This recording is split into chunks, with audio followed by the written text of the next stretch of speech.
This morning, what I want to talk with you, and particularly you state legislators, about is stream restoration. I have 5 minutes this morning, and I'm still learning. So please do not attribute any oversimplifications or assumptions that I may say this morning to those who have already helped me understand better this process. I'm indebted to Mark Sutherland, who has shared so much of his time and knowledge on this subject with us. A leading champion of stream restoration now at the United States Fish and Wildlife. Richard Starr has also shared information, details, explanations with us. We have spent a lot of time with the Chesapeake Bay Foundation, hearing their concerns and what they've been working on in this subject matter. And I've walked with neighbors big projects in Howard County, like the Font Hill Stream Restoration.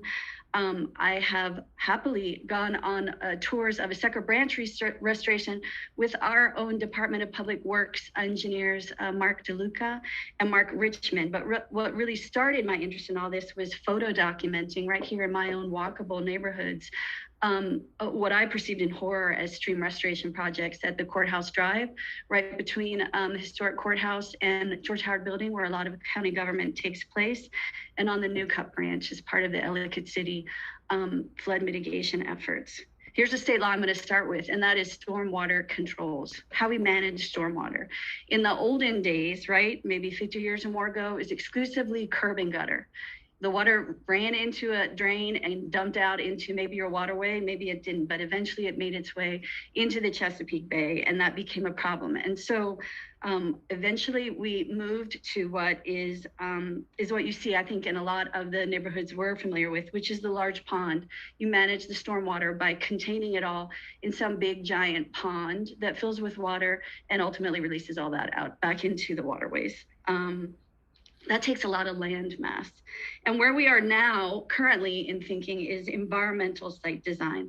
And the theory here is that we're filtering that stormwater as it runs off before it gets to our waterways and ultimately the Chesapeake Bay. And these are things like bioretention ponds, filters, rain barrels, a lot of buried features that you don't really see as you're driving around these very newest neighborhoods. As Mark DeLuca of our Department of Public Works explained to the County Council in our last year's hearings about the county executive's budget, is what we focus on now in stormwater management as a matter of state policy, and that filters down to us at the county, is managing quality and not quantity of water. And that's the first inch of water or the first hour of rainfall that happens, because that's where all the worst pollutants tend to be picked up and swept away and make their ways into our waterways. But what that's not addressing so effectively anymore is flooding.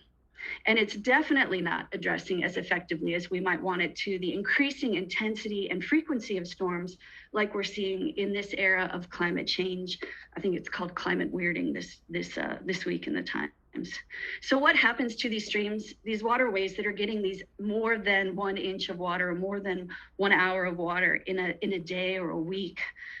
They're overwhelmed. They can't handle it. What may have been a trickling, meandering stream that maybe wasn't even, that dried up for certain months of the year, is now a raging whitewater river 3 or 8 or 12 times a year. And with that river, more sediment, more pollutants are carried down into the Chesapeake Bay. The channel walls are incised, they're deep. The scour along their sides carries that sediment again downstream where it doesn't belong.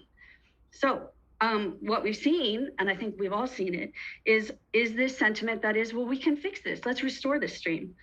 Let's fix it. We can do it. We're going to be just like Sleeping Beauty, walking around the forest, talking to like the birds and the bunnies. This is going to be real, real pretty. We're going to Disneyfy this thing. We can fix it.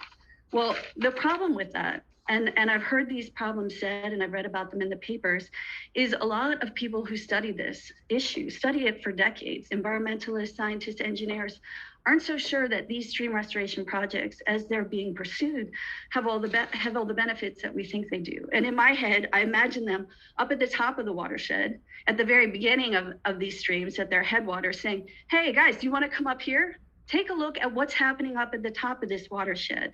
Okay, there's a lot of impervious surface up here. There's too much pavement. We're not managing stormwater up here, and we're taking down these trees and we're not planting them back at a rate that makes any sense. Why are you doing all this work down at the bottom of the hill when there's all this work to be done up here?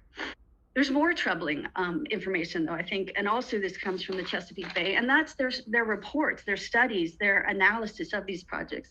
And as recently as 2020, right, they sent out reports, they published reports, all of which concluded that there was little evidence that urban stream restorations can produce meaningful improvements in traditional measures of things like ecological uplift. They may not be controlling the extent of pollutants that we would wish they were.